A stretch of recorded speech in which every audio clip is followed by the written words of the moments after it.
Kung may mga lumang router kayo na hindi na ginagamit, pwede nyo gawing access point yan para magkaroon ng pakinabang. So pwede nyo pang gamitin yan sa mga Wi-Fi vendor ninyo na ginagamit.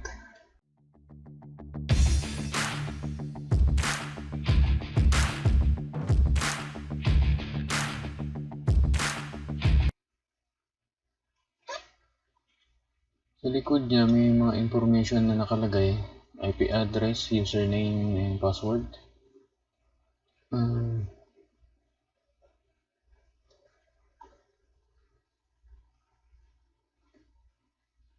Nakalagay dito 192.168.2.1. Username, password niya SMC admin. So SMC brand niya, lumang router na, pakalat-kalat lang. Kung wala naman information na nakalagay sa likod, pwede nyo i-search sa Google. Type nyo lang yung model name, makikita nyo yung paano ba i-reset yan, kung ano yung mga default login niya. Dito wala siyang reset button. Paano ba i-reset to? I-check na lang natin sa Google. I-type nyo lang yung model ng router ninyo. Sa akin SMC. Default settings.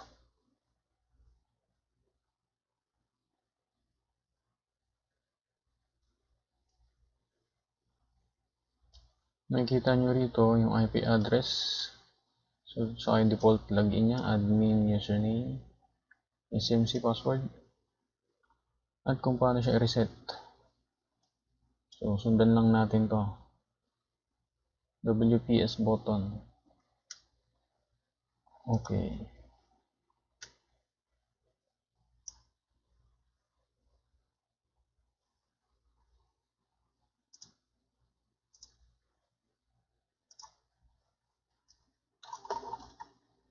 Press lang natin to, WPS button.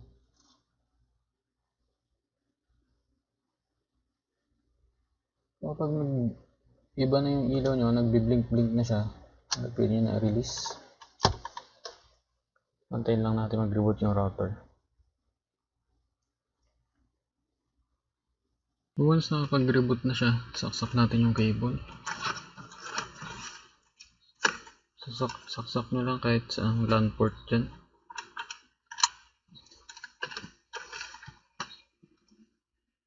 Then check natin sa browser. 192.168.2.1. So default login niya, admin, SMC admin. Naka Chinese language pa siya, so may option dito na English apply. Para maging access point siya, disable lang natin yung DHCP, palitan ng Wi-Fi SSID, saka konting configuration. Pwede siya maging access point. So wireless tab, palitan natin ng SSID. So sa akin Wi-Fi hotspot na lang. Region, bahala na kayo kung saan nyo gusto i-set, kung saang region kayo. Sa mode 11BGN, so okay na yan. Channel width, nagamit ko dito 20 MHz, lalo na kung gagamitin nyo sa mga Wi-Fi vendor machine. So sa channel, select nyo lang yung mga less crowded. So sa akin 11. Click save.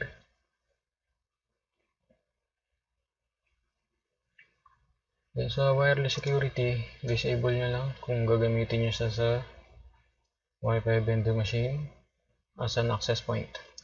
Click save nyo lang.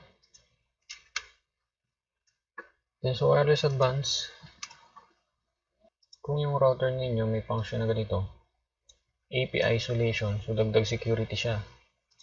May mga nagkuklone kasi ng MAC address na may time para mapunta sa kanila. So para maiwasan yun, dagdag security to, enable nyo lang. Save. Para hindi nila ma-scan yung mga nakakonect sa network.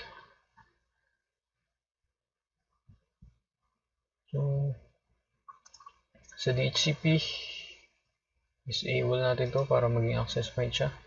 Since luma siya, wala siyang mode na access point or repeater or bridge. So para maging access point siya, manual natin, i-disable lang natin to para magbibigay ng IP address sa mga kukonek dito sa access point yung build machine. So click save. So, need natin i-reboot yan. Kung gusto niyo i-upgrade yung system, so system tools, firmware upgrade. So, kung meron man, download nyo lang, then choose file, select nyo kung saan nyo di-download, then upgrade. So record lang natin. So wireless, change lang natin SSID, enable API isolation, disable security. Sa DHCP, disable lang natin to. Save. Then kung gusto nyo upgrade, sa akin version 2, wala nang mas latest dyan. So kung sa inyo meron, pwede nyo i-download. Yun lang, so pwede na natin siyang i-reboot.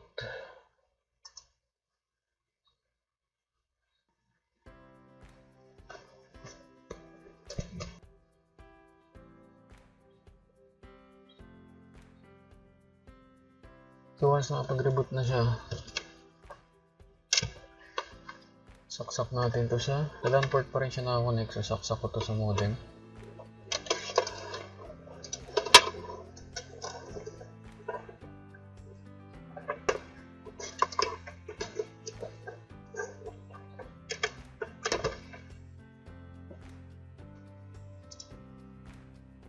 So check natin.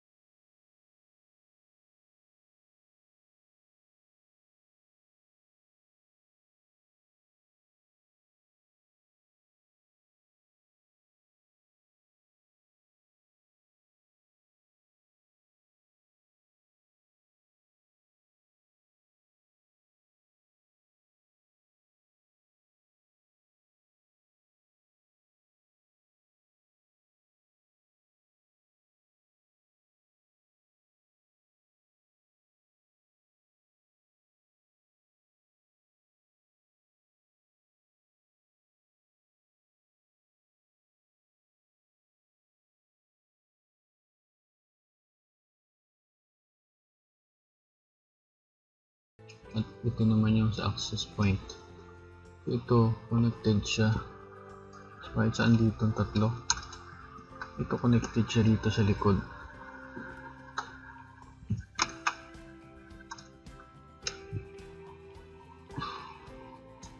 I-test natin gamit ng LPB.